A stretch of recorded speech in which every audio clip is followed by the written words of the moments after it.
തന്റെ പ്രിയപ്പെട്ട ഭാര്യ അവൻ മാന്യമായ രീതിയിൽ ഉപദേശിക്കണം. ആദ്യമായി എന്റെ പ്രിയപ്പെട്ട സഹോദരങ്ങൾ ഓർമ്മപ്പെടുത്തുന്നു, ഭാര്യമാര് വന്ന് അവരുടെ നൊമ്പരം പറയുമ്പോൾ അടുത്ത് വിളിച്ചിരുത്തിയിട്ട് നല്ലതുപോലെ കേൾക്കണം. അതിനൊരു മനസ്സ് നിനക്കുണ്ടാവണം. പരിപൂർണമായിട്ട് അവളുടെ വിഷമങ്ങൾ എന്താണെന്നുള്ളത് ശരിക്കും ശ്രദ്ധിച്ച് കേൾക്കണം. മുഖത്തോട് മുഖം ചേർന്നിരുന്ന് കസേരയിട്ട് റാഹത്തായ നിലയിലിരുന്ന് അതെന്താണ് വിഷയം പറ. അപ്പൊ അവള് മൊത്തം വിഷയങ്ങൾ ഇങ്ങനെ പറയും. ഈ വിഷയങ്ങൾ പറയുന്നതിനിടയ്ക്ക് നീ ചോറ് വിളമ്പ് എന്നിട്ട് ചോറെല്ലാം കഴിച്ചിട്ട് ഇത് കൊള്ളാം കേട്ടോ, നല്ല മീൻ, ഇത് എങ്ങനെ ഉണ്ടാക്കി, റാഹത്താണ്, നല്ല കൊള്ളാം, ഇത് എവിടുന്ന്, നല്ല പാങ്ങ്, നല്ല രസമാണ് എന്ന് പറഞ്ഞ് അവളെ ആക്കുന്ന രീതിയിൽ വേറെ എന്തെങ്കിലുമൊക്കെ ചോദിച്ച് ഇത് ശരിക്കും കേൾക്കാതെ നീ ഇരിക്കരുത്. അപ്പൊ അവൾക്ക് ദേഷ്യം പിടിക്കും, ഒന്നും കൂടി ഇത് വിഷയം വല്ലാതെ കലുഷിതമാകും. അതുകൊണ്ട് നീ നല്ല മനസ്സിൽ ഇരിക്കുമ്പോഴത്തേക്ക് ആ വിഷയം ശരിക്കും കേൾക്കുക. എല്ലാം കേട്ടതിന് ശേഷം അവളോട് പറയും, ഇൻഷാ അല്ലാഹ് നമുക്ക് പരിഹാരം ഉണ്ടാക്കാം. പറയുന്നത് ഒരു പക്ഷെ നിന്റെ ഉമ്മയെ കുറിച്ചായിരിക്കും, നിന്റെ ഉപ്പായെ കുറിച്ചായിരിക്കും. ഇതാണ് കൂടുതൽ പരാതി ഉണ്ടാകുക. അല്ലെ നിന്റെ പെങ്ങന്മാരെ കുറിച്ചായിരിക്കും. ഇങ്ങനെയുള്ളതാകുന്ന ബുദ്ധിമുട്ടുകളും കാര്യങ്ങളായിരിക്കും പറയുന്നുണ്ടാകുക. എന്നാലും നീ എന്ത് ചെയ്യാ, ചെവി കൊടുത്ത് കേട്ടിരിക്കുക. അങ്ങനെ പരിപൂർണമായി കേട്ടാൽ തന്നെ 98% പെണ്ണിന്റെ മനസ്സിന് റാഹത്താണ്, കുളിരാണ്. കാരണം എന്താ, എന്റെ ഭർത്താവ് ഞാൻ പറയുന്ന വിഷയങ്ങളൊക്കെ കേൾക്കാൻ പറ്റിയവരാണ്, അൽഹംദുലില്ലാഹ്. എന്നിട്ട് നീ പറയാ ഞാനത് റെഡിയാക്കിക്കോളും കേട്ടോ, ഉമ്മയോട് ഞാനത് പറഞ്ഞ് റെഡിയാക്കി തരാം, കുഴപ്പമൊന്നുമില്ല എന്നൊക്കെ പറഞ്ഞ് നീ പതുക്കെ സമാധിക്കും. പിന്നെ അത് കഴിഞ്ഞ് വലിയ ഇത്രേ ഉള്ളൂ. ഇതിപ്പോ പെണ്ണുങ്ങളപ്പുറത്തുനിന്ന് കേൾക്കുന്നുണ്ട്, അങ്ങനെ വലിയ ഒന്നും ആക്കണ്ട, ഞങ്ങളത് വിടത്തില്ല എന്നൊക്കെ പറഞ്ഞ അവിടെ ഇരിപ്പുണ്ടോ, ഒക്കെ എന്നെ റെഡിയാക്കി തരാം, ഇൻഷാ അല്ലാഹ്, അല്ലാഹു തൗഫീഖ് തരട്ടെ. അപ്പൊ ആദ്യമായി നിങ്ങൾ എന്താ ചെയ്യേണ്ടത്, ഇത് ശരിക്കും വിഷയം കേൾക്കുക, നല്ലതുപോലെ ശ്രദ്ധിച്ച് കേൾക്കുക. ഇത് കേൾക്കാതിരിക്കുമ്പോഴാണ് പെണ്ണിന് ദേഷ്യം പിടിക്കുന്നത്. സ്വന്തം ഭർത്താവ് ഇതിനൊന്നും താല്പര്യമില്ല, ഓൻ എന്തെങ്കിലും കഴിക്കണം, വല്ല ആഹാരിക്കണം, റാഹത്താക്കണം, വെളിയിൽ പോയി കഴിച്ചിട്ട് വന്നതൊന്നും പോരാ, പിന്നെ ഇവിടെ വന്ന് കലം മറിച്ച് മുഴുവൻ കഴിച്ചിട്ട് എവിടെയെങ്കിലും കൂർക്കം വലിച്ച് അല്ലാ ഒറ്റ ഉറക്കം. അപ്പൊ ഭാര്യയ്ക്ക് മനസ്സിലായി ഇവനെ കൊണ്ട് ഒരു കാര്യമില്ല, ഇവനെ ആള് ഗുണമില്ല. അങ്ങനെ ഇരിക്കുമ്പോഴാണ് അന്യരാകുന്ന ചെറുപ്പക്കാർ വീട്ടിലേക്ക് പല രീതിയിലും വരുന്നത്. ഒന്നില്ലെങ്കിലും വല്ലെന്തെങ്കിലും മേശരിപ്പണിക്ക് ആശാരിപ്പണിക്ക് പല കോലത്തിലുമൊക്കെ ആയിട്ട് അവരോട് വരും. ആ ആൾക്കാരുമായിട്ട് പതുക്കെ ഇവള് ചങ്ങാത്തം വെക്കും, അവരോട് കാര്യങ്ങൾ പറയാൻ തുടങ്ങും, ജീവിതം വല്ലാത്ത കോലത്തിലേക്ക്. ഇതാണ് സംഭവിക്കുന്നതിനാകെ ടോട്ടൽ മൊത്തത്തിൽ പറഞ്ഞു തരുന്നത്. ബുദ്ധിയുള്ളവർക്ക് ചിന്തിക്കാം, അല്ലാഹു തൗഫീഖ് തരട്ടെ. അഥവാ ഭർത്താവാകുന്ന നമ്മളെ സംബന്ധിച്ചിടത്തോളം ഭാര്യയുടെ പ്രശ്നങ്ങൾ പരിപൂർണമായി കേൾക്കാൻ നമ്മൾ തയ്യാറാണ്. നല്ലതുപോലെ കേട്ടുകൊടുക്കണം. അത് കേട്ടെങ്കിൽ മാത്രമേ ഭാര്യയ്ക്ക് നമ്മളോട് സന്തോഷം ഉണ്ടാവുകയുള്ളൂ, താല്പര്യം ഉണ്ടാവുകയുള്ളൂ. കേൾക്കാതെ നമ്മൾ പോകാൻ പാടില്ല. കേട്ടതിന് ശേഷം കാര്യത്തിനൊരു സൊല്യൂഷൻ പറഞ്ഞു കൊടുക്കുക. ഹബീബായ റസൂലുള്ളാഹി സ്വല്ലല്ലാഹു അലൈഹി വസല്ലമ തങ്ങൾ വിശുദ്ധ ഖുർആൻ മുഖേന ഓതി തരുകയാണ്. നിന്റെ പ്രിയപ്പെട്ട ഭാര്യയെ നീ ഉപദേശിച്ചു നോക്കിയിട്ട് ആ ഭാര്യ മാന്യമായ രീതിയിൽ കടന്നു വന്നില്ല എങ്കിൽ വിശുദ്ധ ഖുർആൻ രണ്ടാമതായി പറയുകയാണ്, വഹ്ജുറൂഹുന്ന ഫിൽ മളാജി. ശാരീരിക ബന്ധത്തിൽ നമ്മളെ ഒഴിവാക്കുക. രണ്ടാമത്തെ ഓപ്ഷൻ. ചില കാര്യങ്ങളാണ് പറഞ്ഞു തരുന്നത്. ഈ കാര്യങ്ങൾ ജീവിതത്തിൽ പ്രശ്നങ്ങൾ ഉണ്ടാകുമ്പോൾ മാത്രം പ്രയോഗിക്കേണ്ടതാണ്, അല്ലാതെ വെറുതെ പ്രയോഗിക്കാനുള്ളതല്ല. നിന്റെ ജീവിതത്തിൽ ഭാര്യയുമായി എന്തെങ്കിലും പിണക്കമുണ്ടായെങ്കിൽ ദീനിന്റെ വിഷയം അനുസരിച്ച് മുന്നോട്ട് പോകണം. കാരണം വിശുദ്ധ ഖുർആനാണ് നിന്നോട് ഓർമ്മപ്പെടുത്തിയത് വിവാഹ ജീവിതത്തെ പറ്റി. വിശുദ്ധ റസൂൽ സല്ലല്ലാഹു അലൈഹി വസല്ലമ തങ്ങളാണ് വിവാഹ ജീവിതം കഴിച്ചുകൊണ്ട് എങ്ങനെയാണ് വിവാഹ ജീവിതം കൊണ്ടുപോകേണ്ടത് എന്ന് പ്രവാചകൻ പഠിപ്പിച്ചു തന്നിട്ടുണ്ട്. നബി സല്ലല്ലാഹു അലൈഹി വസല്ലമ തങ്ങൾ വ്യക്തമാക്കി, നിന്റെ ഭാര്യ നിന്നോട് പിണക്കം വെച്ചാൽ ആദ്യമായി വർത്തിക്കേണ്ട രീതി അവൾക്ക് നല്ല ഉപദേശം കൊടുക്കലാണ്. ഉപദേശത്തിലൂടെ അവൾ നന്നാകുന്നില്ല. നീ വാത് പറയാൻ തുടങ്ങുമ്പോൾ നീ 10 മിനിറ്റ് പറയുമ്പോൾ അവൾ 25 മിനിറ്റ് ഇങ്ങോട്ട് വാത് പറയും. അങ്ങനത്തെ സൈസാണ് നിനക്ക് കിട്ടിയതെങ്കിൽ രണ്ടാമത്തെ ഓപ്ഷൻ. വിശുദ്ധ ഖുർആൻ പറയാ. അപ്പോഴും ഖുർആൻ പഠിപ്പിച്ചാലേ എന്ത് വേണം, ഇതൊക്കെ ഖുർആനാണ്. വഹ്ജുറൂഹുന്ന ഫിൽ മളാജ്. നിന്റെ പ്രിയപ്പെട്ട ഭാര്യ നീ ഉപദേശിച്ചു നോക്കിയിട്ട് ഭാര്യ നന്നാവുന്ന ഘട്ടം എത്തിയിട്ടില്ല എങ്കിൽ രണ്ടാമത്തെ ഘട്ടത്തിലേക്ക് നീ കടക്കണേ. അല്ലാഹുവിന്റെ വിശുദ്ധ ഖുർആൻ ഓർമ്മപ്പെടുത്തുകയാണ്, വഹ്ജുറൂഹുന്ന ഫിൽ മളാജ്, വഹ്ജുറൂഹുന്ന ഫിൽ മളാജ്. നിന്റെ പ്രിയപ്പെട്ട ഭാര്യയുമായിട്ടുള്ള ശാരീരിക ബന്ധത്തെ പരിപൂർണമായി വിലങ്ങണേ. നീ നന്നായിട്ട് ഇൻഷാ അല്ലാഹ് നമ്മൾ തമ്മിൽ ശാരീരിക ബന്ധത്തിൽ ഏർപ്പെടാം. അതുവരെ കണക്ഷൻ വേണം. എവിടെ ഇത് നിസ്കരിക്കുന്നില്ല ഒരു പെണ്ണ്, കൃത്യമായി റമളാനിൽ നോമ്പ് പിടിക്കുന്നില്ല, ഇവളിങ്ങനെ അലസത വെക്കുക, ദീനിബോധം കുറഞ്ഞതായിരിക്കും. അവള് 10ാം ക്ലാസ് വരെ ഒന്നും പഠിച്ചിട്ടില്ല മദ്രസയിൽ പോയിട്ട് ആകെ 3 അല്ലെങ്കിൽ 4ാം ക്ലാസ് ഒക്കെ ഉള്ളൂ. അത് തന്നെ മറന്നുപോയി. ഭൗതിക കലാലയത്തിലേക്ക് ഒരുപാട് പഠിച്ച് എഞ്ചിനീയറൊക്കെ പഠിച്ചിട്ട് അവസാനം ബ്രോക്കർ പറഞ്ഞ് അഴീക്കോട് ജെട്ടിയിൽ നല്ലൊരു സുന്ദരനായ യുവാവ്, നല്ല സുമുഖനാകുന്ന ഒരു ചെറുപ്പക്കാരനുണ്ട്, നല്ല ദീനി ബോധമുള്ളവരുണ്ടെന്ന് പറഞ്ഞപ്പോൾ അൽഹംദുലില്ലാ അങ്ങനെ വന്നാണ് നിന്നെ വിവാഹം കഴിച്ചത്. നീ എന്ത് ചെയ്യരുത്, കാട്ടുപോത്തിന്റെ സ്വഭാവം എടുക്കരുത്. നീ ദീനി ബോധമുള്ളവരാണ്. അതുകൊണ്ട് നീ എന്ത് ചെയ്യണം, നല്ല ഉപദേശം കൊടുക്കണം. അവൾ നിസ്കരിക്കാതൊക്കെ ഇരിക്കുന്ന കാണുമ്പോഴത്തേക്ക്, അല്ല നോമ്പ് പിടിക്കാതിരിക്കുന്ന കാണുമ്പോൾ അവിടെ വെച്ചിട്ട് പേടിപ്പിച്ചു കൊടുക്കണം. നിസ്കരിക്കുന്നവർക്കുള്ള കൂലി ആദ്യം പറഞ്ഞു. നിസ്കരിക്കുന്നവർക്കുള്ള കൂലി, നോമ്പ് പിടിക്കുന്നവർക്കുള്ള കൂലി, നോമ്പ് പിടിക്കാതിരുന്നുള്ള ശിക്ഷ, നമസ്കരിക്കാതിരുന്നവർക്കുള്ള ശിക്ഷ, ഇതൊക്കെ പറഞ്ഞവർക്ക് മനസ്സിലാക്കി കൊടുക്കുമ്പോൾ നല്ലൊരു ഭാര്യയാണ് എങ്കിൽ ആ ഓപ്ഷനിൽ തന്നെ നന്നാവുകയാണ്. അല്ലാഹു ഇതിൽ നമ്മുടെ ഭാര്യമാർ ഉൾപ്പെടുത്തുമാറാവട്ടെ. രണ്ടാമത്തിലേക്ക് പോകേണ്ടതില്ല. രണ്ടാമത്തെ ഘട്ടം, ഇവിടെ ഒന്നും ചീത്ത വിളിക്കാൻ പറഞ്ഞിട്ടില്ല. ഇവിടെ എങ്ങും പരിശുദ്ധമാക്കപ്പെട്ട ഖുർആൻ ആ പാവപ്പെട്ട പെണ്ണിന്റെ കുടുംബാദികളെയോ അവളെയോ ചീത്ത വിളിക്കാൻ വേണ്ടി അല്ലാഹുവോ അവന്റെ റസൂല് പഠിപ്പിച്ചിട്ടില്ല. ശ്രദ്ധിക്കുക, നിങ്ങൾ ഇതൊക്കെ ഖുർആനാണ്, നല്ലതുപോലെ ശ്രദ്ധിക്കുക.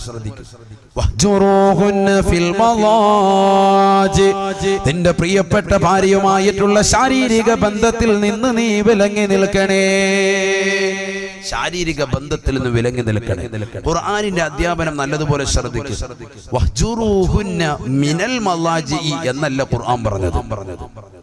ഇവിടെ ഉസ്താദുമാർ ഇരിപ്പുണ്ട്, ആലിമീങ്ങൾ ഇരിപ്പുണ്ട്, അവർക്കറിയാം. അങ്ങനെ പറഞ്ഞാൽ അതിന്റെ അർത്ഥം എന്താണ്? കിടപ്പറയിൽ നിന്ന് ഒഴിവാക്കുക എന്നാവുക. അങ്ങനെ ഖുർആൻ പറഞ്ഞില്ല. ഖുർആൻ എന്ന് പറഞ്ഞു? വഹ്ജുറൂഹുന്ന ഫിൽ മളാജിഇ. ശാരീരിക ബന്ധത്തിൽ നിന്ന് ഒഴിവാക്കുക, കിടപ്പറയിൽ നിന്ന് ഒഴിവാക്കണ്ട. 99% എന്നല്ല 100% ആളുകൾക്കും തെറ്റുപറ്റിയത് മുസ്ലിം സമുദായത്തിലാകട്ടെ അല്ലാതാകട്ടെ പ്രശ്നമുണ്ടായത് ഇവിടെയാണ്. ചെറിയൊരു പ്രശ്നമുണ്ടാകുമ്പോൾ സ്വന്തം ഭാര്യയെ അവളുടെ വീട്ടിലേക്ക് കൊണ്ടുപോയി ആക്കുക പാടില്ല. ആര് പഠിപ്പിച്ചു? ആരാണിതിന് ഉത്തരവാദികൾ? ഉലമാക്കളാണോ? പണ്ഡിതന്മാരാണോ? ആരാണിത് പഠിപ്പിച്ചിട്ടുള്ളത്? വിവാഹ ജീവിതം നിന്നോട് കഴിക്കാൻ വേണ്ടിയും അത് സുന്നത്തായും പഠിപ്പിച്ചിട്ടുള്ള പരിശുദ്ധമാക്കപ്പെട്ട റസൂലുള്ളാഹി സ്വല്ലല്ലാഹു അലൈഹി വസല്ലമ തങ്ങളോ അവിടുത്തെ ശേഷം വരുന്നതാകുന്ന ആലിമീങ്ങളോ ഇത് പഠിപ്പിച്ചിട്ടുണ്ടോ? സഹാബത്തെ കിറാം പഠിപ്പിച്ചിട്ടുണ്ടോ? ആരാണ് പഠിപ്പിച്ചിട്ടുള്ളത്? ചിന്തിച്ചു നോക്ക്. ഹബീബായ റസൂലുള്ളാഹി സ്വല്ലല്ലാഹു അലൈഹി വസല്ലമ തങ്ങളുടെ ജീവിതം മനസ്സിലേക്ക് കടന്നു വരട്ടെ. ഹബീബായ റസൂലുള്ളാഹി സ്വല്ലല്ലാഹു അലൈഹി വസല്ലമ തങ്ങൾ ഈ ലോകത്ത് നിന്ന് വിട പറയുമ്പോ അല്ലാഹുവിന്റെ റസൂലിന് വയസ്സ് 63.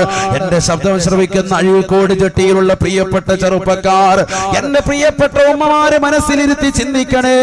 ഹബീബായ റസൂലുള്ളാഹി സ്വല്ലല്ലാഹു അലൈഹി വസല്ലമ തങ്ങൾ അവസാന തിരുരാത്രങ്ങൾ തള്ളു നീക്കിയത് തന്റെ പ്രിയപ്പെട്ടതാകുന്ന ഭാര്യയായ ആയിഷ സിദ്ദീഖ റളിയല്ലാഹു അൻഹയോടൊപ്പമാണ്. മറ്റുള്ള ഉമ്മഹാത്തുൽ മുഅ്മിനീങ്ങളോട് ഭാര്യമാരെ വിളിച്ചുകൊണ്ട് റസൂലുള്ളാഹി ചോദിക്കുകയാണ്, അവസാനത്തെ എന്റെ പ്രിയപ്പെട്ട ഭാര്യയാകുന്ന ആയിഷയോടൊപ്പം കഴിയാൻ ഞാൻ നിയ്യത്ത് വെക്കുന്നു. നിങ്ങൾക്കതിൽ വിരോധമുണ്ടോ? നിങ്ങൾക്കതിൽ ബുദ്ധിമുട്ടുണ്ടോ? ഭാര്യമാരോട് തുല്യ നീതി.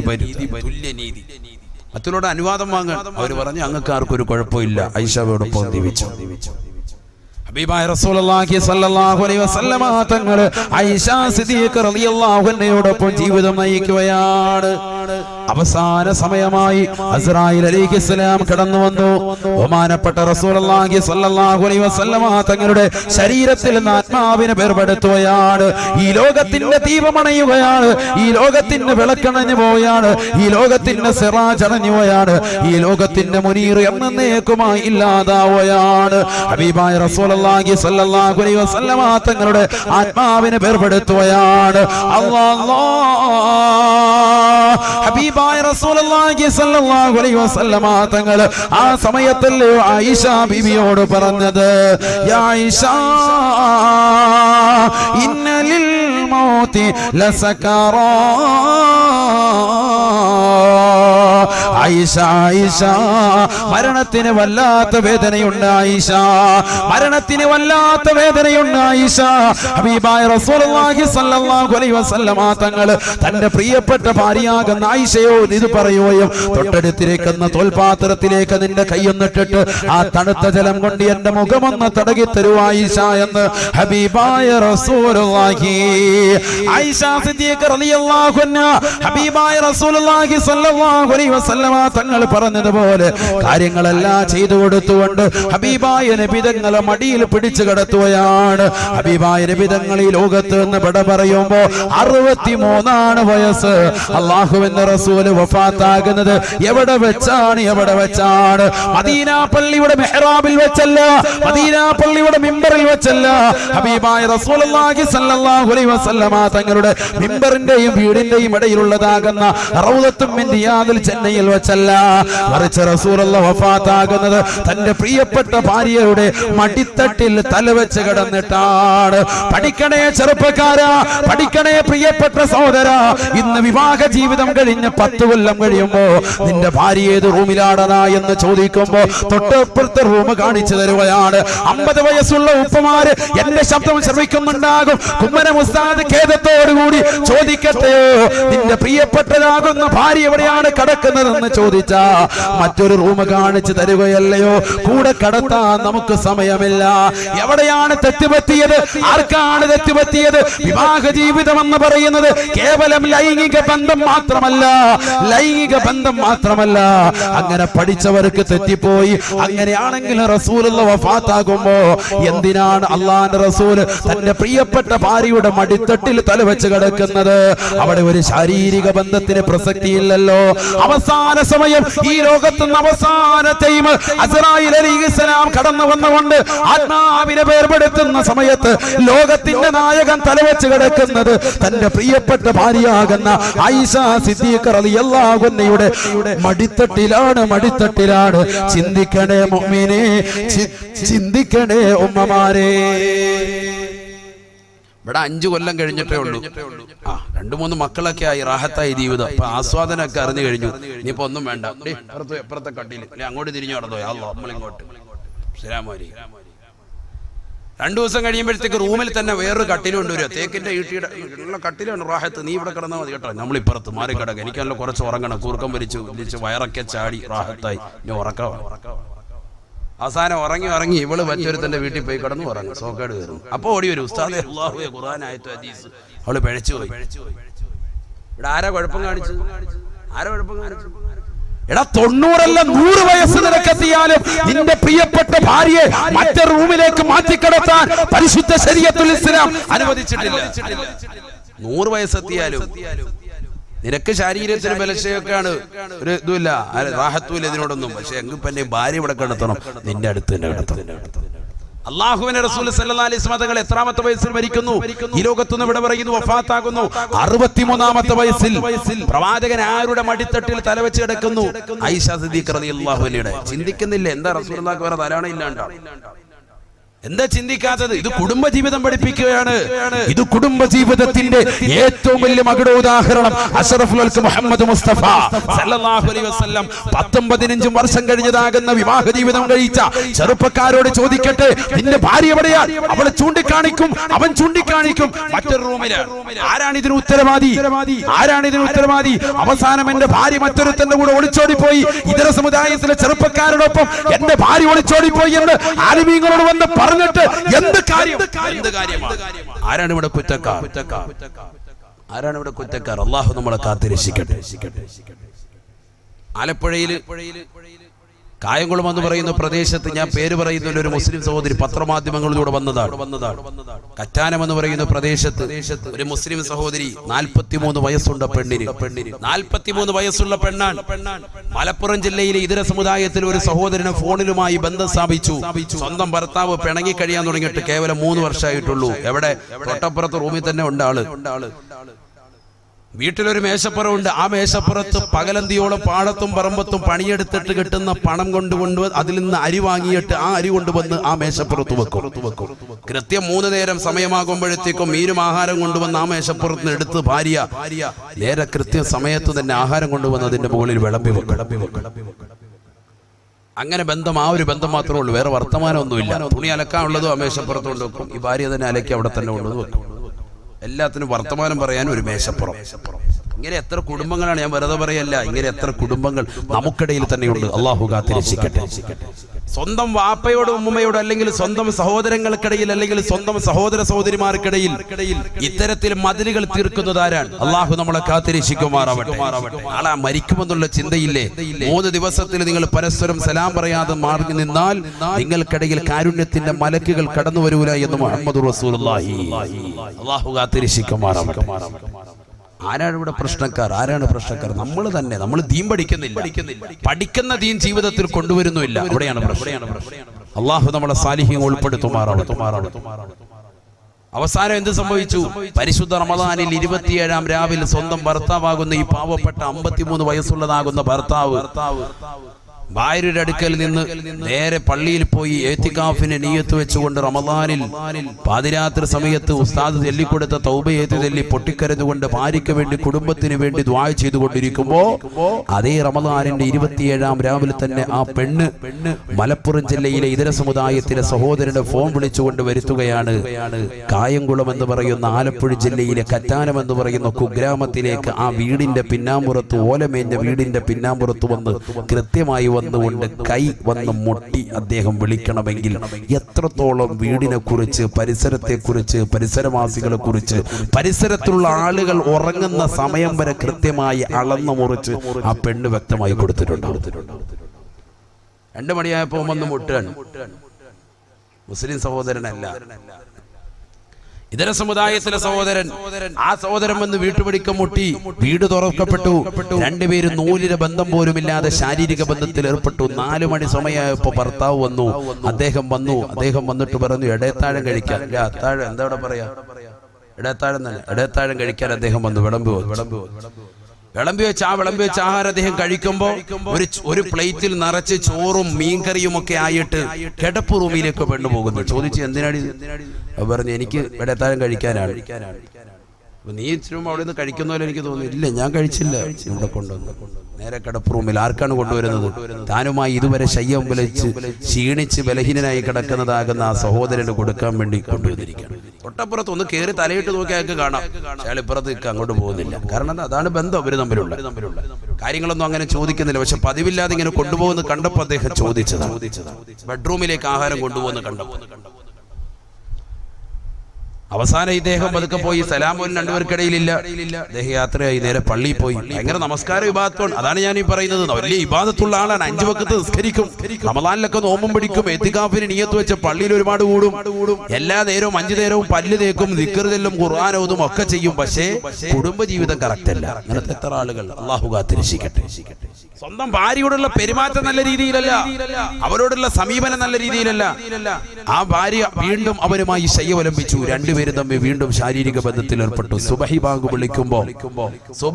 വിളിക്കുമ്പോ ഈ സഹോദരൻ 2 പേരും നൂലിലെ ബന്ധമില്ലാതെ ശാരീരിക ബന്ധത്തിൽ ഏർപ്പെട്ടിട്ട് നല്ല രീതിയിൽ സുഖനിദ്രയിലേക്ക് പെണ്ണുപോയപ്പോ ഉറക്കത്തിന്റെ മരുന്ന് അല്പം കൂടി കലക്കി കൊടുത്ത് പെണ്ണിന്റെ മുഖത്തേക്ക് തലയിണയിട്ടിട്ട് ശ്വാസം മുട്ടിച്ച് കൊന്നുകളഞ്ഞു. കാതിലും കയ്യിലും കാലിലും കിടന്ന പാദസരങ്ങളും സ്വർണ്ണനാടെല്ലാം എടുത്ത് ആ രാത്രിക്ക് തന്നെ സുബഹിക്ക് തന്നെ ഇവൻ സ്ഥലം കാലിയാക്കി മലപ്പുറത്തേക്ക് തിരിച്ചു പോകുന്നു. ഇതിപ്പോ നടന്നിട്ട് 3 കൊല്ലമായിട്ടുള്ളൂ. 3 കൊല്ലം. 2013 രാഷ്ട്രം. അവസാനം എന്തുണ്ടായി?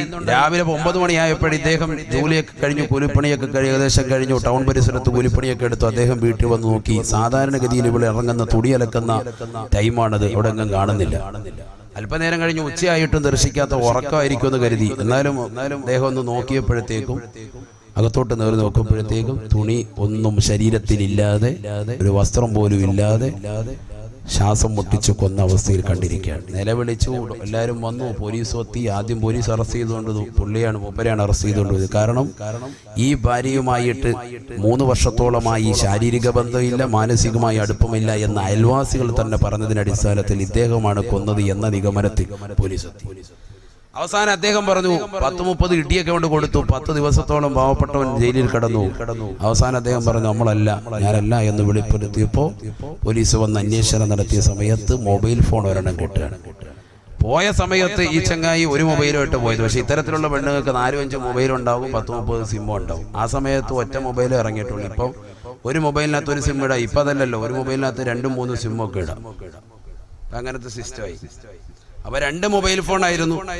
അതിൽ ഒരു മൊബൈൽ ഫോൺ ആ ചങ്ങായി ഉണ്ട്, ഇതിലായിരിക്കും എന്നെ വിളിക്കാന്ന് കരുതിയിട്ട്. പക്ഷെ എന്തായി, മറ്റേ 2ാമത്തെ മൊബൈൽ ഫോണും വേറെ സിമ്മും. അതിൽ നിന്ന് ഇവനൊരു കോള് പോയിട്ടുണ്ട്. അതിൽ നിന്ന് പിടിച്ചു, ആളെ കൊണ്ടുവന്നു. ഇപ്പോഴും ആ കേസ് ഇപ്പോഴും നിലവിൽ നടക്കുക. അവനൊന്നും പറ്റിയിട്ടില്ല. ഞാൻ പറഞ്ഞു വന്നത് ചുരുക്കത്തിൽ ഇത്തരത്തിലുള്ളതാകുന്ന വിഷയങ്ങളൊക്കെ ഉണ്ടായതിന്റെ തുടക്കം എന്താണ്, അതാണ് ഞാൻ പറഞ്ഞത്. ഞാനൊരു വിഷയം പറയുമ്പോൾ ഞാൻ സാധാരണ ഇങ്ങനത്തെ വിഷയം പറയലില്ല. പറഞ്ഞത് എന്തുകൊണ്ടാണ് ഇങ്ങനത്തെ വിഷയം ഉണ്ടാകുന്നതിന്റെ മർമ്മപ്രധാനമായ പ്രവർത്തനം ഭർത്താക്കന്മാരിലാണ്. അവര് ശ്രദ്ധിക്കാത്തത് കൊണ്ടാണ്. നമ്മൾ വിവാഹം ഏറ്റെടുത്തു കഴിഞ്ഞാൽ വലിയ ബാധ്യതയാണ്. അത് കറക്റ്റായിട്ട് പൂർത്തീകരിക്കണം. നല്ല രീതിയിൽ കൊണ്ടുപോയി പറ്റുള്ളൂ. ഹബീബായ റസൂലുള്ളാഹി സ്വല്ലല്ലാഹു അലൈഹി വസല്ലമ തങ്ങൾ വീണ്ടും ഓർമ്മപ്പെടുത്തുകയാണ്, നിന്റെ പ്രിയപ്പെട്ട ഭാര്യ നിന്നോട് പിണങ്ങിക്കഴിഞ്ഞാൽ, ആ ഭാര്യ നിന്നോട് മോശപ്പെട്ടതാകുന്ന രീതിയിൽ പ്രവർത്തിക്കാൻ തുടങ്ങിയാൽ ആ ഭാര്യയെ നീ ഉപദേശിക്കണേ. അത് നിനക്ക് ശരിയായ രീതിയിൽ കൊണ്ടുപോകാൻ കഴിയുന്നില്ലെന്ന് തോന്നുമ്പോ, ഉപദേശം കൊണ്ട് ഭാര്യ റെഡിയായില്ലെങ്കിൽ അല്ലാഹുവിന്റെ വിശുദ്ധ ഖുർആൻ ഓർമ്മപ്പെടുത്തുകയാണ്, ആ ഭാര്യയെ വഹ്ജുറൂഹുന്ന ഫിൽ അവളുമായിട്ടുള്ള ശാരീരിക ബന്ധത്തെ വിച്ഛേദിക്കണേ. എങ്ങനെ വിച്ഛേദിക്കണം? ഒരേ കിടക്കയിൽ കിടത്തിക്കൊണ്ട് ബന്ധം വേണ്ട എന്ന് പറയണം. റൂമിന് വെളിയിൽ ഇടാൻ പാടില്ല. അവിടെയാണ് ഞാൻ പറയുന്നത്. റൂമിന് വെളിയിട്ടാൽ ടാറ്റ ബൈ ബൈ എന്ന് കേൾക്കാം. ഏതെങ്കിലും ഒരുത്തൻ്റെ കൂടെ പോകുന്നു. നിങ്ങൾ വെളിയിൽ ഇറക്കാൻ വേണ്ടി കാത്തിരിക്കായിരുന്നു. കാക്ക അസ്സലാമു അലൈക്കും, നേരെ പോകും. അതുകൊണ്ട് റൂമിന് വെളിയിലിടണ്ട. ഇത് രണ്ടും ചെയ്തിട്ടും എന്റെ ഭാര്യ ഉസ്താദെ റെഡിയാകുന്നില്ല എങ്കിൽ 3ാമത്തത് വിശുദ്ധ ഖുർആൻ. ഇതൊക്കെ ഖുർആനാണ് ഞാൻ ഈ പറയുന്നത്. ഞാനൊരു ക്ലാസ് മോഡലാണ് കൊണ്ടുപോകുന്നത്. കാരണം ഈ വിഷയം അങ്ങനത്തെയാണ്. ഈ വിഷയം ആ രീതിയിലാണ്. ശ്രദ്ധിക്കുക, നല്ലതുപോലെ ശ്രദ്ധിക്കുക. കുറച്ച് കാര്യങ്ങൾ നമുക്ക് മനസ്സിലാക്കണം. ഒരു സദസ്സിൽ വന്നാൽ നമ്മൾ കുറച്ച് അറിവ് നമുക്ക് കിട്ടണം. അതാണ് ഏറ്റവും വലുത്. അല്ലാഹു തൗഫീഖ് തരട്ടെ. ഹബീബായ റസൂലുള്ളാഹി സ്വല്ലല്ലാഹു അലൈഹി വസല്ലമ തങ്ങൾ വിശുദ്ധ ഖുർആൻ ഓതിക്കൊണ്ട് 3ാമതായി ഓർമ്മപ്പെടുത്തുകയാണ്, വളിബൂഹുന്ന ഫഇന്ന തഅനകും ഫലാ തബൂ അലൈഹിന്ന സബീലാ ഇന്നല്ലാഹ കാന അലൈക്കും റഖീബാ. പരിശുദ്ധമായ ഖുർആനിലൂടെ അല്ലാഹു സുബ്ഹാനഹു വ തആല വ്യക്തമാക്കുകയാണ്, നിന്റെ പ്രിയപ്പെട്ട ഭാര്യ നിന്നോട് പിണങ്ങിക്കഴിഞ്ഞാൽ ആദ്യമായി ഭാര്യ ഉപദേശിക്കണേ. ഭാര്യ ഉപദേശം കൊണ്ട് നന്നായില്ലെങ്കിൽ 2ാമതായി ഖുർആൻ പറയുന്നത്, ആ പാവപ്പെട്ട പെണ്ണിനോട് നീ അവളെ കിടപ്പറയിൽ നിന്ന് ഒഴിവാക്കണേ. അഥവാ ശാരീരിക ബന്ധത്തിൽ നിന്ന് അവളുമായി നീ വിലങ്ങി നിൽക്കണേ. എന്നിട്ടും എന്റെ പ്രിയപ്പെട്ട ഉസ്താദേ, ഭാര്യ എന്നോട് നല്ല രീതിയിൽ വർത്തിക്കുന്നില്ല എന്നാണ് നിനക്ക് കമന്റെങ്കിൽ, അല്ലാഹുവിന്റെ റസൂൽ സല്ലല്ലാഹു അലൈഹി വസല്ലമ തങ്ങൾ ഉമർ ഇബ്നുൽ ഖത്താബ് തങ്ങളോട് പറയുകയാണ്, വളിബൂഹുന്ന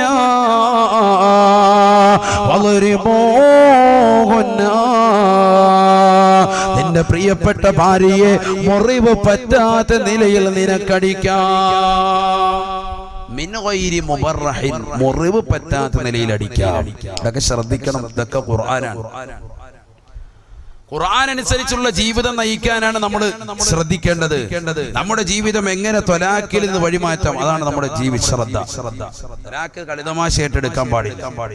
ഹബീബായ റസൂലുള്ളാഹി സ്വല്ലല്ലാഹു അലൈഹി വസല്ലമ തങ്ങൾ ഓർമ്മപ്പെടുത്തുകയാണ്, വഹ്ജുറൂഹുന്ന ഫിൽ മളാജ് വളിബൂഹുന്ന.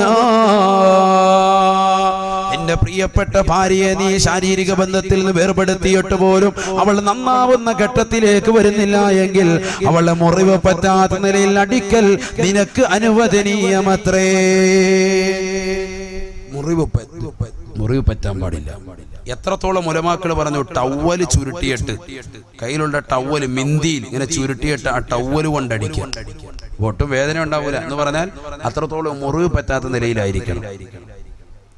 ഉസ്താദ് ഞങ്ങൾ കർണക്കുറ്റിക്കൊക്കെ അടിച്ച് ഞങ്ങൾ കിട്ടുന്ന സാധനം വെച്ച് അടിച്ച് ചട്ടകം വെച്ച് ഞങ്ങൾ പൊള്ളിച്ച്, അതൊക്കെ നിങ്ങൾ കുറ്റക്കാർ, അല്ലാഹു കാത്തിരക്ഷിക്കട്ടെ. ആരാ ഇത് പറഞ്ഞത്? ആരെങ്കിലും പറഞ്ഞായിരുന്നു ഇതൊക്കെ ചെയ്യണോ? നിന്റെ വീട്ടിലേക്ക് കൊണ്ടുവന്ന് നിന്റെ പ്രിയപ്പെട്ട ഭാര്യയെ തല്ലി അടിച്ച് ചതച്ച് കൊല്ലാനുള്ളതാ? അങ്ങനെയാണോ മനസ്സിലാക്കിയിരിക്കുന്നത്? ഇനി മേലെ മൂപ്പരെ വാത് വിളിക്കരുത് ഈ ഭാഗത്തുനിന്ന്, അള്ളാഹത്ത് നമ്മളെ പുരുഷന്മാരെ ഇടങ്ങേറാക്കാം. നിങ്ങൾ പേടിക്കണ്ട, ഞാൻ പെണ്ണുങ്ങൾക്കുള്ള ഡോസും കൊടുക്കാം. അള്ളാഹു തൗഫീഖ് തരട്ടെ. ചിലർക്കിത് കേൾക്കുമ്പോൾ അല്ലാത്ത വിഷമോ, അത് ഞങ്ങളെ നെഞ്ചത്ത് ഇങ്ങനെ കുത്താതെ കടാര കുത്തി ഇറക്കുന്നത് പോലെ എനിക്ക് തോന്നുന്നു. നിങ്ങൾ വിഷമിക്കണ്ട, ഇത് കഴിയുമ്പോൾ പറഞ്ഞാൽ പോരെ, ഇൻഷാ അല്ലാഹ്. പോരെ? പറയണോ വേണ്ടേ? പറയണോന്ന്. എന്നാലും വേണ്ട ഉസ്താദ് എന്ന് പറയുന്നില്ല, റാഫി ഉറക്കെ പറയാ, പറയണോ ഉസ്താദ്. അള്ളാഹു നമ്മളെ സാലിഹ്യം ഉൾപ്പെടുത്തുമാറാവട്ടെ. കുറച്ച് കാര്യങ്ങൾ കേൾക്കണം, ഞാൻ അങ്ങോട്ട് വിഷയത്തിലേക്ക് വന്നിട്ടില്ല. നല്ലതുപോലെ ശ്രദ്ധിക്കണം, നല്ലതുപോലെ ശ്രദ്ധിക്കുക. അള്ളാഹു സ്വീകരിക്കട്ടെ, അള്ളാഹു കബൂലാക്കട്ടെ. വളരിബോഹുന്ന, നിന്റെ പ്രിയപ്പെട്ട ഭാര്യ നിനക്ക് അടിക്കൽ അനുവദനീയമാണ്. ലിഖംസി ഖിസാലിൻ ലർബു സൗജിൻ ലിസൗജതി യജൂസു ഹകാഹാ ഫീ കിതാബി ദഖീറതി. ഒരു ഭർത്താവിന് അവന്റെ ഭാര്യ അടിക്കൽ അനുവദനീയമാകുന്നത് 5 കാര്യങ്ങളുടെ മേലാണ്. 5 കാര്യം ഉണ്ടെങ്കിൽ അടിക്കാൻ പാടില്ല, അല്ലെങ്കിൽ അടിക്കാൻ പാടില്ല. ഇതൊക്കെ ഉലമാക്കൾ രേഖപ്പെടുത്തിയ വസ്തുതകളാണ്. ഭാര്യയുടെ സ്വഭാവം വളരെ ദുഷിച്ചതാവുക 1. രണ്ടാമത്തത് സൽസ്വഭാവിയാകാതിരിക്കുക, അഥവാ നാവ് കൊണ്ട് എപ്പോഴും മോശത്തരം പറയുന്നവളാകുക 2. മൂന്നാമത്തത് നമസ്കാരം കൃത്യവട്ടമല്ല, നമസ്കാരമേ ഇല്ല അവരുടെ ജീവിതത്തിൽ, നമസ്കരിക്കുന്നില്ല ഒരു പെണ്ണ് എങ്കിൽ 3. നാലാമത്തത് തർക്കുൽ ജിമാഅ്, അവനുമായിട്ടുള്ള ശാരീരിക ബന്ധം വിച്ഛേദിക്കുക. അശുദ്ധിയൊന്നും ഇല്ല, ശുദ്ധിയുടെ കാലമുള്ളവ തന്നെയാണ്. എന്നാലും പറയാം എനിക്ക് ആ ചെറിയ തലവേദന, എനിക്ക് സുഖമില്ല, നാളെ ആകട്ടെ മറ്റന്നാളാട്ടെ, സൗഫ സൗഫ പിന്നെന്നൊക്കെ പറഞ്ഞ് മാറി മാറി നിൽക്കുക. അങ്ങനത്തെ പെണ്ണിന് ഈ അടി വരെ കൊടുക്കാം വിശുദ്ധ ഇസ്ലാം. എങ്ങനെ അടിക്കണം? മുറിവ് പറ്റാത്ത നിലയിൽ വേണം. ഇതൊക്കെ ഉലമാക്കൾ രേഖപ്പെടുത്തിയത്. 5. വതർക്കു സീനത്തി നഫ്സിഹ, ഒരു പെണ്ണ് അവളുടെ സ്വന്തം ശരീരത്തിൻ്റെതാകുന്ന സീനത്ത്, സ്വന്തം ശരീരത്തിന്റെ സൗന്ദര്യം ഒരു പെണ്ണ് ഉപേക്ഷിച്ചാൽ ആ പെണ്ണിനെ അടിക്കൽ ഭർത്താവിന് അനുവദനീയമാണ്. അനുവദനീയമാണ് എന്തല്ല, നിർബന്ധമല്ല, അനുവദനീയമാണ്. വളരെ ശ്രദ്ധിക്കണം ഞാൻ പറയുന്ന വിഷയം. അതാണ് ഞാൻ പറഞ്ഞത്, മസാല പറയുന്നത് പോലെ വേണം ഈ വിഷയം സംസാരിക്കാൻ. നല്ലതുപോലെ നിങ്ങൾ ശ്രദ്ധിക്കണം. അള്ളാഹു തൗഫീഖ് തരട്ടെ. നാളെ നിങ്ങൾ പറയരുത് ഉസ്താദ് നിർബന്ധമാക്കി, അടി നിർബന്ധം എന്നാ പറഞ്ഞത്, അതുകൊണ്ട് എന്നാ ഇരിക്കട്ടെ, ഇതുവരെ നിന്നെ അടിച്ചിട്ടില്ല, എന്നാ കവാല നോക്കി ഒരറ്റ കയറി ഒക്കട് കയറി. അടിക്കാൻ പാടില്ല, മുഖത്തടി ഒട്ടും പാടില്ല. ലത്തുമ്പോ മുഖത്തടി ആരെയും ചെയ്യാൻ പാടില്ല. ഒരു വാപ്പ മക്കളോട് അടിക്കാൻ പാടില്ല, മക്കള് മാതാപിതാക്കളെയും പാടില്ല, മറ്റുള്ള കൂട്ടുകാരോടും പാടില്ല, ഭാര്യ ഭർത്താവിനോട് തിരിച്ചും അങ്ങോട്ടും ഇങ്ങോട്ടും ഒരാളും മുഖത്തടി പാടില്ല. ഒക്കെ ശ്രദ്ധിക്കണം. പല മർമ്മങ്ങളുമുണ്ട് മുഖഭാഗങ്ങളിൽ, ശരീരത്തിന്റെ പല ഭാഗത്തും മർമ്മങ്ങളുണ്ട്. ആർക്കറിയാം മർമ്മം? ഒരു മനുഷ്യനും അറിയില്ല. അടിക്കുന്ന അടിയിൽ എന്തെങ്കിലും ഒരു ബുദ്ധിമുട്ടുണ്ടായി പോയാൽ മരണത്തിലാണ്. അള്ളാഹു നമ്മളെ കാത്തിരക്ഷിക്കട്ടെ. മൂസാ നബി അലൈഹി സ്വലാത്തു വസ്സലാം കൊടുത്തില്ല ഒരടി, ഒരുത്തുണ്ട്, അവൻ അപ്പോഴേ മരണപ്പെട്ടു പോയില്ലേ, മർമ്മത്തിന്റെ ആയിപ്പോയി. ഇല്ലേ ചരിത്രത്തിലില്ലേ? ഇല്ലേ ചരിത്രത്തിലില്ലേ? ഉണ്ട്, ചരിത്രം പഠിക്കണം. അല്ലാഹു നമുക്ക് തൗഫീഖ് തരട്ടെ.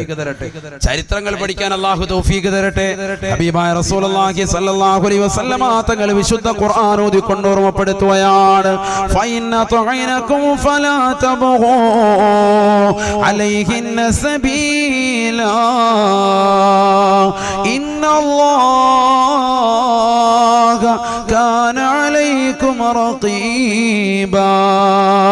അല്ലയോ പ്രിയപ്പെട്ട ഭർത്താക്കന്മാരെ, അല്ലയോ പ്രിയപ്പെട്ട യുവാക്കളെ, നിങ്ങളുടെ പ്രിയപ്പെട്ട ഭാര്യമാർ നിങ്ങളോട് പിണക്കം വെച്ച് കഴിഞ്ഞാൽ, നിങ്ങൾ പറയുന്ന ദീനിയായ വിഷയങ്ങൾ അനുസരണ വർത്തിക്കാതെ വന്നു കഴിഞ്ഞാൽ, ആ പാവപ്പെട്ട പെണ്ണിനോട് വർത്തിക്കേണ്ട രീതി ആദ്യമായി സതുപദേശമാണ്.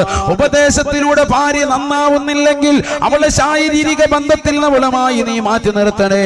ശാരീരിക ബന്ധത്തിൽ നിന്ന് വിലങ്ങി നിന്നിട്ടും ആ പെണ്ണ് നന്നാവുന്ന വഴുതിയിലേക്ക് വരുന്നില്ല എങ്കിൽ അള്ളാഹുവിന്റെ വിശുദ്ധ ഖുർആൻ പറയുകയാണ്, മുറിവ് പറ്റാത്ത നിലയിൽ അടിക്കൽ നിനക്ക് അനുവദനീയമാണ്. നിന്റെ പ്രിയപ്പെട്ട ഭാര്യ മാത്രം നിനക്ക് അടിക്കൽ അനുവദനീയമാണ്. അങ്ങനെ ഭാര്യ നീ അടിക്കലിലൂടെ അവൾ നന്നായി കഴിഞ്ഞാലോ, ഉപദേശത്തിലൂടെയോ ശാരീരിക ബന്ധം വേർപെടുത്തലിലൂടെയോ, മുറിവ് പറ്റാത്ത നിലയിലുള്ള അടിക്കലിലൂടെയോ ഭാര്യ നിന്നോട് അനുസരണ വർത്തിച്ചാൽ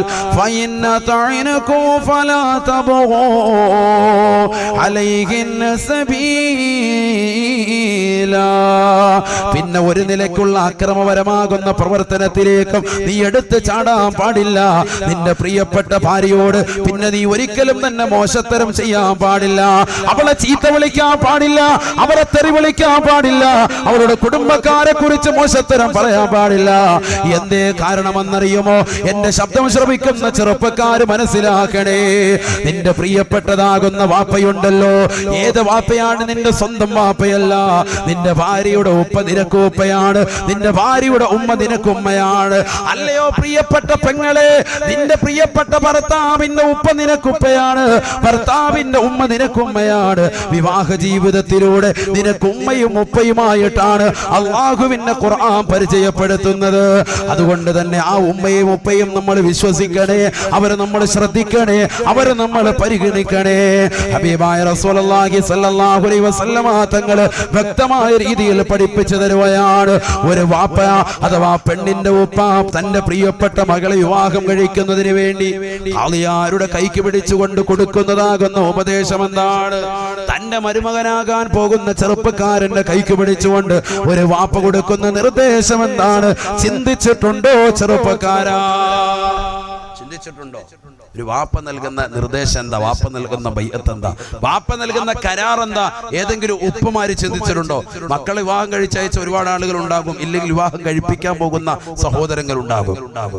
സാധുക്കളാകുന്ന യുവതികളെ വിവാഹം കഴിപ്പിച്ചു വിട്ടതാകുന്ന ആളുകൾ എന്റെ മുന്നിലുണ്ടാകും, സംഘടനകൾ ഉണ്ടാകും. ചിന്തിച്ചു നോക്ക്, ഒരു പെണ്ണിന് വിവാഹം കഴിപ്പിച്ചയക്കുമ്പോ ആ പെണ്ണിന്റെ രക്ഷകർത്താവ് ഉപ്പ കൊടുക്കുന്നതാകുന്ന നിർദ്ദേശം എന്താണ്? ആ ചെറുക്കനോട് കൊടുക്കുന്ന ഉപദേശം.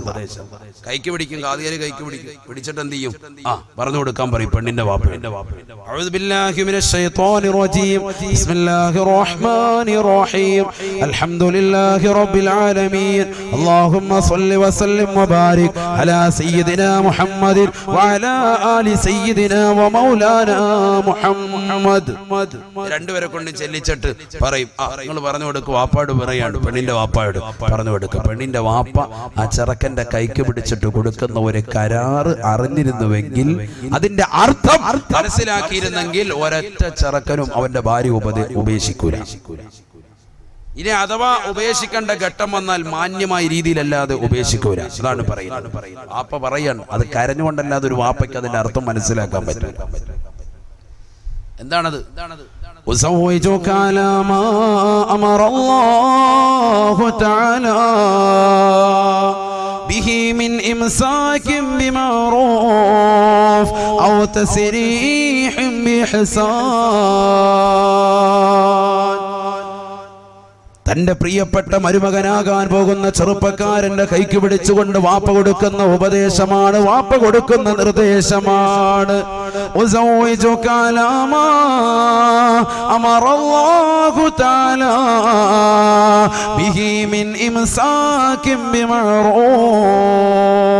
അല്ലയോ പ്രിയപ്പെട്ട സഹോദര, നിന്നിലേക്ക് എന്റെ പ്രിയപ്പെട്ട മകളെ നിനക്ക് ഞാൻ വിവാഹം ചെയ്തു തരുന്നത്, എന്റെ പ്രിയപ്പെട്ട പൊന്നുമോളാകുന്ന ഇന്ന മകളെ നിനക്ക് ഞാൻ വിവാഹം ചെയ്തു തരുന്നത്, എന്റെ മകളാകുന്ന ഫാത്തിമയെ, എന്റെ മകളാകുന്ന ഖദീജയെ, എന്റെ മകളാകുന്ന ആയിഷയെ നിനക്ക് ഞാൻ വിവാഹം ചെയ്തു തരുന്നത് അലാമാ അമറല്ലാഹു തആല, അല്ലാഹു സുബ്ഹാനഹു വ തആല വിശുദ്ധ ഖുർആനിൽ കൽപ്പിച്ചതിന് പ്രകാരമാണ്. എങ്ങനെയാണ് അല്ലാഹു കൽപ്പിച്ചത്? മിൻ ഇംസാകിൻ ബിമഅറൂഫ്, മിൻ ഇംസാകിൻ ബിമഅറൂഫ്.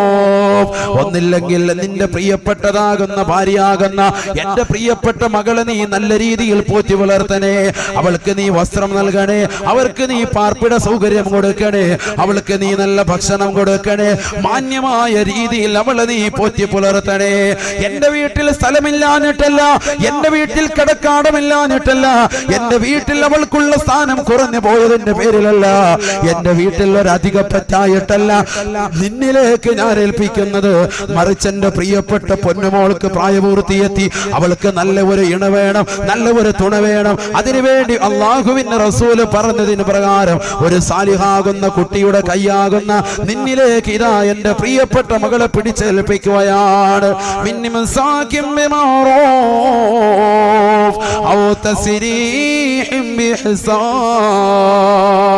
എന്റെ പ്രിയപ്പെട്ട മകളെ നിന്റെ കൂടെ നിർത്തുമ്പോ നീ മാന്യമായ രീതിയിൽ പോറ്റി വളർത്തണേ.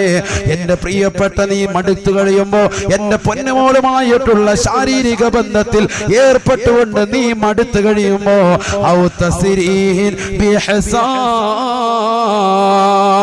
എന്നെ പ്രിയപ്പെട്ട പൊന്നുമോളുമായിട്ട് ശാരീരിക ബന്ധത്തിൽ ഏർപ്പെട്ടിട്ട് 4-5 മക്കളാകുമ്പോ ആ പെണ്ണുമോളെ നീ കൊണ്ടുപോയി കയറിൽ കെട്ടി തൂക്കി കൊല്ലരുതേ. അവളെ റെയിൽവേ ട്രാക്കിലേക്ക് വലിച്ചെറിയരുതേ. അവളെ കടലിന്റെ തീരത്ത് കൊണ്ടുപോയി കടലിലേക്ക് കഴുത്തിറക്കി മുക്കി കൊല്ലരുതേ. അവളെ മോശപ്പെട്ട തലത്തിലേക്ക് കൊണ്ടുപോയി നീ വലിച്ചെറിയരുതേ. എന്റെ പ്രിയപ്പെട്ട പൊന്നുമോളെ കൊണ്ടുപോയി കൊക്കയിലേക്ക് നീ വലിച്ചെറിയരുതേ. ആക്സിഡന്റിൽ പെട്ടെന്ന് വരുത്തി തീർത്തുകൊണ്ട് എന്റെ പ്രിയപ്പെട്ട പൊന്നുമോളെ നീ കൊന്നുകളയരുതേ. എന്റെ പ്രിയപ്പെട്ട ചോരയാണ് എന്റെ മകള്. ആ പാവപ്പെട്ട പൊന്നുമോളെ നിനക്ക് പോറ്റാൻ പറ്റാതെ കടന്നു വരുമ്പോ എന്റെ പൊന്നുമോളെ എനിക്ക് തന്നെ നീ തിരിച്ചു നൽകണേ, തിരിച്ചു നൽകണേ. ഒരു വാപ്പ പറയുന്ന വചനമാണ്. നിക്കാഹിന്റെ സദസ്സിൽ എല്ലാവരും സന്തോഷിച്ചിരിക്കുമ്പോ ഈറനണിഞ്ഞ കണ്ണീരോട് കൂടിയല്ലാതെ ഒരു വാപ്പയ്ക്ക് ഇത് പൂർത്തീകരിക്കാൻ കഴിയുമോ? താൻ ജീവിച്ചത് പൊന്നുമോൾക്ക് വേണ്ടിയല്ലയോ? അറബ് നാട്ടിൽ മാമലകൾ മുഴുവനും തന്റെ ജീവിതത്തിലേക്ക് കനക കൊട്ടാരമായിട്ട് തരട്ടെ എന്ന് സർവരും വിളിച്ചു ചോദിക്കുമ്പോ അതൊന്നും എനിക്ക് വേണ്ട എന്ന് പറഞ്ഞുകൊണ്ട് പരിത്യാഗത്തിന്റെ ആത്മീയ വലയം കാണിച്ചവനല്ലയോ നീ? നിന്റെ ജീവിതത്തിൽ എത്ര പ്രയാസങ്ങളാണ്, എത്ര നൊമ്പരങ്ങളാണ് ഉണ്ടായിത്തീർന്നത്, എത്രയെത്ര വിഷമങ്ങൾ നിന്റെ ജീവിതത്തിൽ ഉണ്ടായി. അറബിയുടെ ചാട്ടവാറടി കൊണ്ട് മരുഭൂമിയിൽ പൊരുവയലത്ത് കഷ്ടപ്പെട്ടുണ്ടാക്കിയ പണം കൊണ്ട് തന്റെ പ്രിയപ്പെട്ട പൊന്നുമോള് 18 കഴിഞ്ഞ പൊന്നുമോളെ പറഞ്ഞേക്കുമ്പോ തന്റെ പ്രിയപ്പെട്ട ഉമ്മ അന്യന്റെ അടുക്കളയിൽ എച്ചിൽ പാത്രങ്ങൾ കഴുകിയിട്ട് അതിൽ നിന്ന് കിട്ടുന്ന നാണയത്തൊട്ട് കൊണ്ടുവന്ന് തന്റെ പ്രിയപ്പെട്ട പൊന്നുമോൾക്ക് വിദ്യാഭ്യാസം കൊടുത്ത് അവസാനം ആ പൊന്നുമോള് നല്ല ഒരു ചെറുപ്പക്കാരന്റെ കൈക്ക് പിടിച്ചിറക്കി വിടുമ്പോ ആ പൊന്നുമോളുടെ ഉപ്പയതാ ആ ചെറുപ്പക്കാരന്റെ കൈക്ക് പിടിച്ചു കൊടുക്കുന്ന ബൈഅത്താണ്. പഠിക്കണേ ചെറുപ്പക്കാരാ, ഉൾക്കൊള്ളണേ ചെറുപ്പക്കാരാ, അർത്ഥമറിയണേ ചെറുപ്പക്കാരാ. വാപ്പ നിന്റെ കൈക്ക് പിടിച്ചുകൊണ്ട് പറയുകയാണ്, പെണ്ണിന്റെ ഉപ്പ നിന്റെ കൈക്ക് പിടിച്ചുകൊണ്ട് പറയുന്ന വചനമാണ്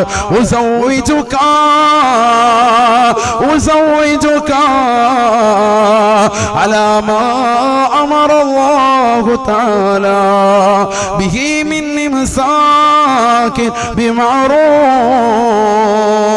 ഔ തസ്രീഹ് ബിഇഹ്സാൻ. എന്റെ പ്രിയപ്പെട്ട പൊന്നുമോളെ നിന്റെ കൂടെ നിൽക്കുമ്പോ നീ മാന്യമായ രീതിയിൽ പോറ്റി വളർത്തണേ. അതല്ല നിനക്ക് മടുക്കുമ്പോ എന്റെ പ്രിയപ്പെട്ട പൊന്നുമോളെ കൊണ്ടുപോയി നീ വലിച്ചെറിയരുതേ, ചാക്കിൽ കെട്ടി കൊണ്ടുപോയി വെള്ളത്തിൽ താഴ്ത്തരുതേ. എന്റെ പൊന്നുമോളെ എനിക്ക് തന്നെ തിരിച്ചു തരണേ, ഒരു ജീവച്ഛവമായിട്ടെങ്കിലും ഈ വാപ്പയ്ക്ക് തന്നെ തിരിച്ചു തരണേ എന്ന് വാപ്പയുടെ വചനമെന്ന് ഹബീബായ റസൂലുള്ളാഹി. ഹദീസാണ്, ഹദീസാണ് ഈ വാക്ക്. അല്ലാഹു തൗഫീഖ് തരട്ടെ, അല്ലാഹു തൗഫീഖ് തരട്ടെ.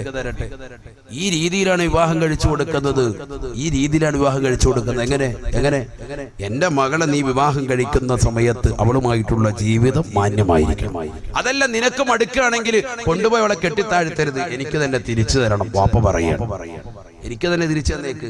നിനക്ക് ഒരുപാട് മക്കളായി അവളിലൂടെ, നീ അവളെ സുഖിച്ചു റാഹത്താക്കി ഒക്കെ ആയിക്കോട്ടെ, പക്ഷെ എന്നാലും എന്റെ മോളെ കൊണ്ടുപോയി നീ കൊന്നുകളയല്ലേ, എനിക്ക് തന്നെ തിരിച്ചു തരണം. വാപ്പാടെ വർത്തമാനമാണ്, ഒരു വാപ്പാടെ നൊമ്പരമാണ്. ഇത് മനസ്സിലാക്കണം ചെറുപ്പക്കാർ. ഇവനെല്ലാം അറിയോ?